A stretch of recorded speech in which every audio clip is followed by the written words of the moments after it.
Hey everybody, it's Lance again with Love to Hate, back again with another unboxing video. Today I have for you Roads of Fortune. This is an expansion to Foundations of Rome from Arcane Wonders.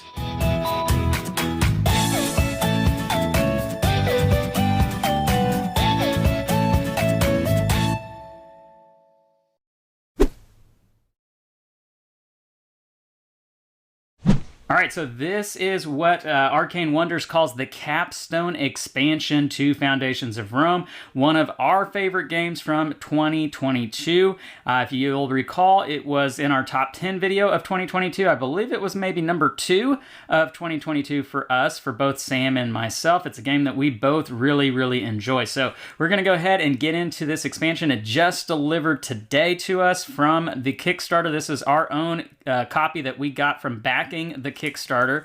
And so we're going to flip this over, show you the back, rip off the plastic here so you can get a better view of what this says. Okay, so this is the back of the box. It says, Roads of Fortune, a Foundations of Rome expansion. As Rome expands, so too must your ambitions as one of the great city's prolific architects.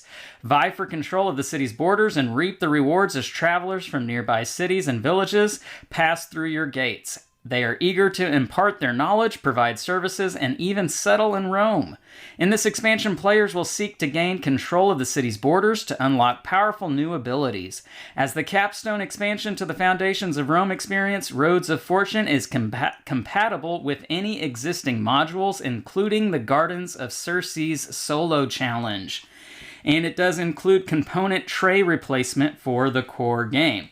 All right, so let's open this up, show you what's inside the box here for this one. And right off the bat, it's got the tray here that if you own Foundations of Rome, you will know that these are the trays that come in that giant big box. And so this is a tray that is going to replace the big black tray that's in the core base of the game. I'm going to go ahead and move the entire box off screen. We'll open this up. And on this tray here, it does say Foundations of Rome. Don't know if that comes out to you all there on the video, but it does have Foundations of Rome embossed into this plastic tray here.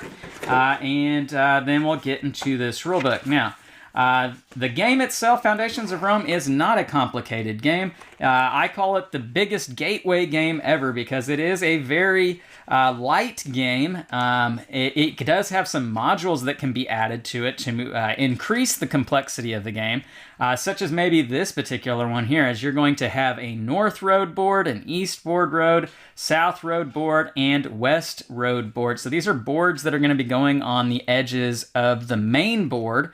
And then we've got alternative monument cards. That's really nice. Some population tokens and alternate rewards that you can include with the game here. And then there is the Garden of Circe's setup. This is the solo mode if you are a solo gamer.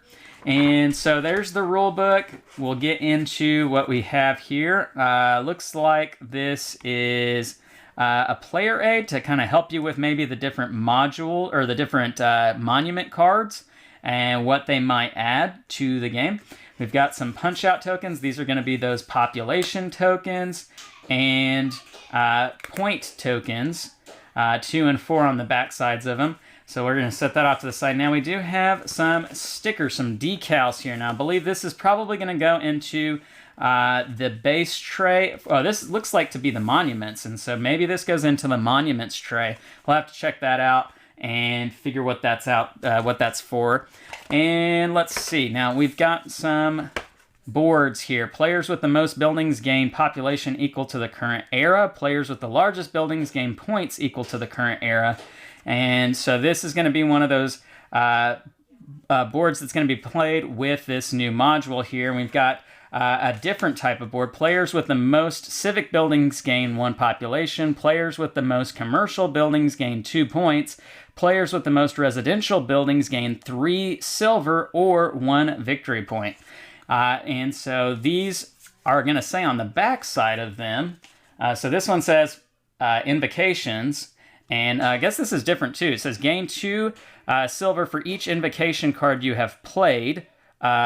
You have played, or 2 points. Draw 1 invocation card into your hand, or 1 point, and gain 1 point for each invocation card you have played. So these boards are each going to add different ways to give yourself extra bonuses.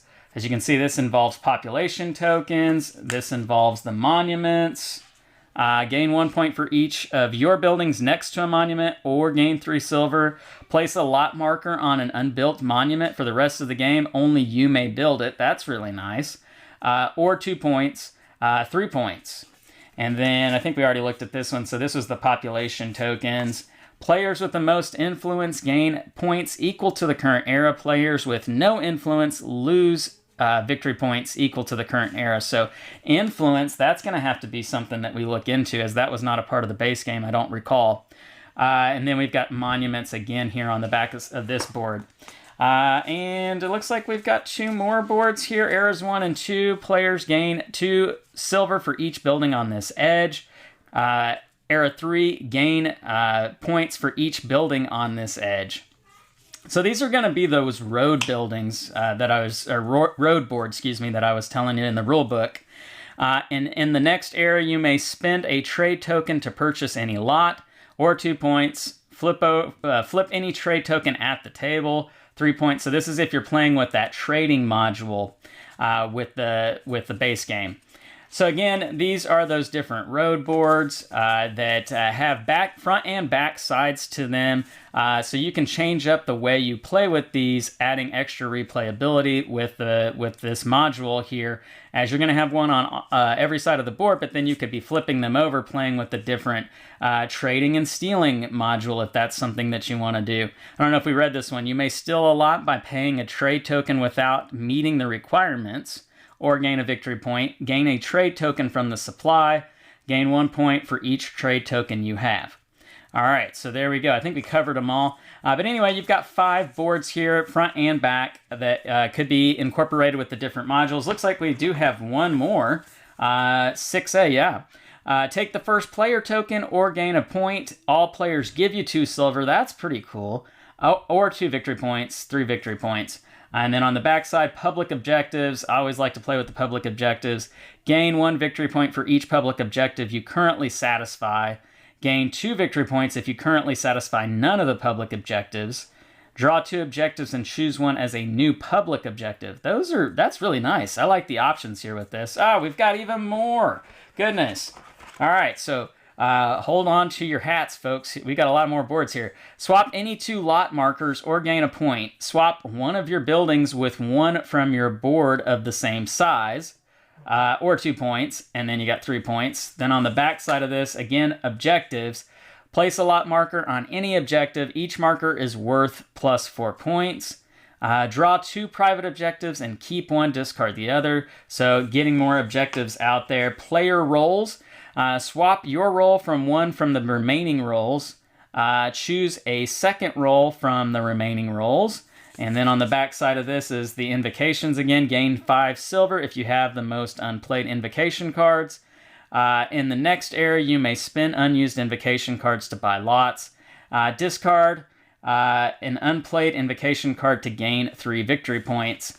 And the population tokens, if you have majority influence, gain 1 population. If Ceres has majority influence, she gains 3 points. If Ceres has total control, she gains 7. So this is going to be one that you play with the Garden of Ceres solo module. On the back side here, looks to be like that is almost the same. If you have majority influence, gain 4 silver or 1 victory point. If she has majority, she gains 3. If she has total control, she gains 7. And then again with Gardens of Ceres solo mode, if you have majority influence, gain 2 silver plus 1 population per monument.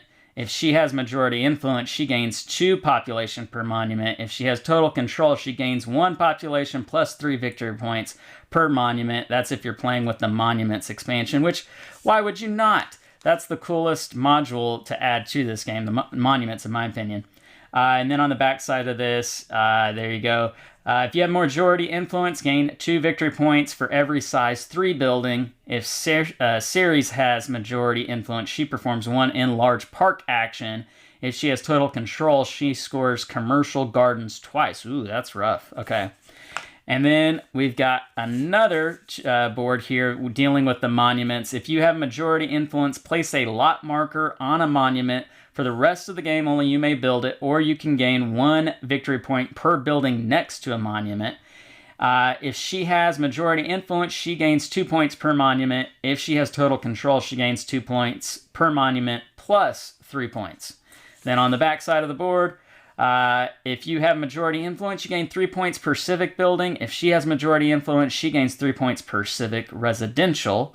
And if she has total control, she gains 2 points for all civic buildings. Last board here.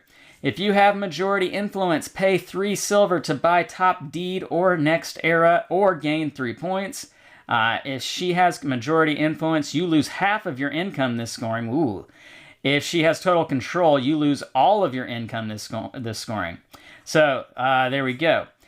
And then on the back side, if you have majority influence, gain points equal to your influence. If she has majority, she gains points equal to her influence. And if she has total control, she gains points equal to 2 times her influence.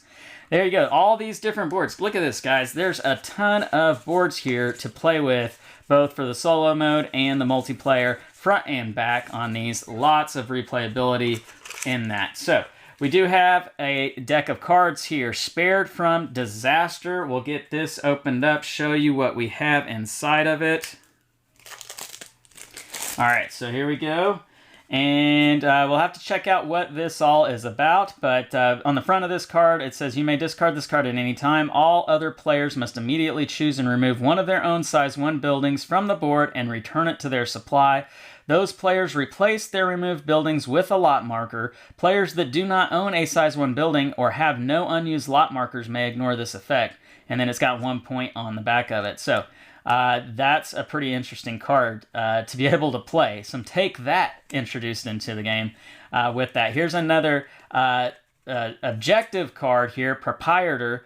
Most size 1 and size 2 buildings, you'll get 8 points if that's you. Entitled here, this is going to be one of those player role cards. It says, only use this card if playing with the monuments. At the start of the game, you may select a monument and put it in your play area.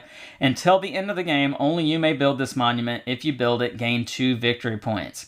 That's pretty cool. And then here are those alternative monument cards. We've got a lot of them, so I'm not going to focus in on every single one of these here. I'll kind of go through them pretty quickly.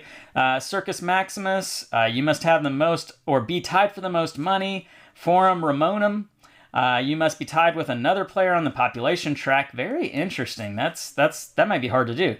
Imperial Harbor, if built on the edge, you gain 6 silver. If not built on the edge, pay 6 silver. Wow. Ooh. The Lighthouse. You must own 2 buildings on the edge of the board. If not built on edge of board, pay 6 silver. Regia. When built, gain 1 silver for each of your opponent's adjacent civic buildings. Pretty nice. Royal Winery. When built, you may immediately take a build action. Statue of Romulus. Must own 2 size 3 buildings. Temple of Apollo. Must have the most or be tied for the most residential buildings regardless of size. Temple of Jupiter. When built, each opponent with adjacent commercial buildings gains 2 victory points. Oh, I don't know about that one. Temple of Mars. Must have the highest or be tied with the highest income. Temple of Minerva. Must have the fewest or be tied for the fewest lot markers on the board. Temple of Neptune. Must have the fewest buildings or be tied for the fewest. Temple of Venus. Must own a size 2 civic building. Temple of Vulcan. Must own the largest building or be tied for the largest. The Colosseum. When built, each player that has at least 1 residential building gains 2 victory points. The Pantheon. Must have the most or be tied for the most size 1 buildings. Tower of Wonders. That's Arcane Wonders' own little building in the game. Must have built at least 1 of each type of building. Residential, commercial, civic. Triumphal Arch. If not built on the edge lot, you must pay all players with adjacent buildings 3 silver. Wow. And then the Watchtower. When built, you must pay each opponent with an adjacent residential building 2 silver. So these monument cards shake up the way that you can be able to build those monuments and get them into the game. Then we've got, we do have some new turn guide cards here to go with this new upgraded module to the game here. And there you go. And then some new player role cards. We've got efficient. Each of your size 2 commercial buildings provide 1 silver when you use the take income action. Very cool. Greedy. Whenever another player constructs a building adjacent to one of yours, they must pay 1 silver if able. Wow. Innovator. Whenever you purchase a D card for a lot that is not orthogonally adjacent to any building, you gain 1 victory point. Those are cool little additions to the game here. Divination. All right. Only use this card when playing with the objectives module. You may discard this card at any time on your turn. Draw two new objective cards. You may choose one to replace 1 public objective or one of your hidden objectives with either card. And then errata pack. So that's this little card here is explaining some of these cards that I just showed you here. These cards replace existing cards in older versions of the game. These cards do not have any special markings. We recommend replacing the cards right away and tossing the old version of these cards. Efficient, greedy, innovator, divination, the invocation, and then those player aid cards. So these just replace the old ones. I don't typically play with the player role cards. That's not something that I've done a whole lot of with the base game, so I wasn't familiar with those ones being in the base game. Now, here's the last little bit. We've got some extra plastic pieces that you will be using to claim those spots on these boards on the edge of the board. Placing them when you do something to earn them. I believe all of them look the same. They're all just going to be different colors, but it looks like you've got 2 and every player color with this. So that's what you got here with this new expansion. Looks like the insert here has some spots to put these tokens that I showed you earlier, cards, and then the boards are all going to fit in the different wells. So there you go. That's what you have here with the Roads of Fortune expansion for Foundations of Rome. Thank you guys for watching this. If you like this video, please, please, please hit that thumbs up, subscribe to the channel, and hit the bell icon to be notified of all of our great new content. I'm Lance, and this is Love to Hate, where we try to bridge the gap between gamers and non-gamers. We'll catch you next time.